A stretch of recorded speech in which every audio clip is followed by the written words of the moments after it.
আলিসাল ইসলামের কি মন্দভাগ্য, নাকি ইনজুরির করাল গ্রাসে ক্যারিয়ার বিসর্জন? পারফর্ম করেও থাকবেন জাতীয় দলের বাইরে।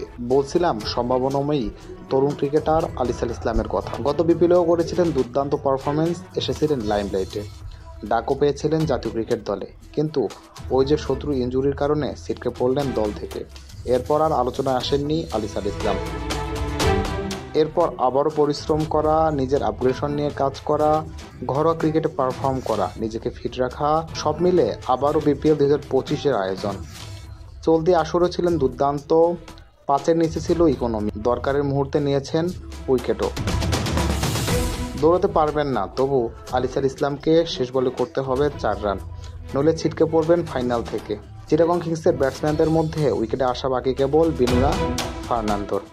আরেকজনও তখন আউট হননি, কিন্তু তার দৌড়ানোর সামর্থ্যও ছিল না। 2 বল আগেই রান নিতে গিয়ে চোট পেয়েছিলেন আলিসাল ইসলাম, কিন্তু শেষ বলে 4 মেরে ফাইনাল নিশ্চিত করেন আলিসাল ইসলাম। এত ভালো পারফর্ম করার পরেও ইনজুরির কারণে ফাইনালে খেলতে পারলেন না।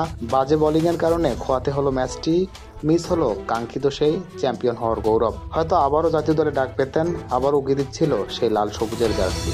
কিন্তু ওই যে পুরনো শত্রু ইনজুরির কারণে আবারও থাকবেন উপেক্ষিত, রইবেন আরও একটি সুযোগের কখন পারফর্ম করে বিশ্বমঞ্চে বাংলাদেশের প্রতিনিধিত্ব করা যায়। বারংবার ইনজুরির পুনরাবৃত্ত হওয়া যেন আলিসাল ইসলামের ভাগ্যের লিখন।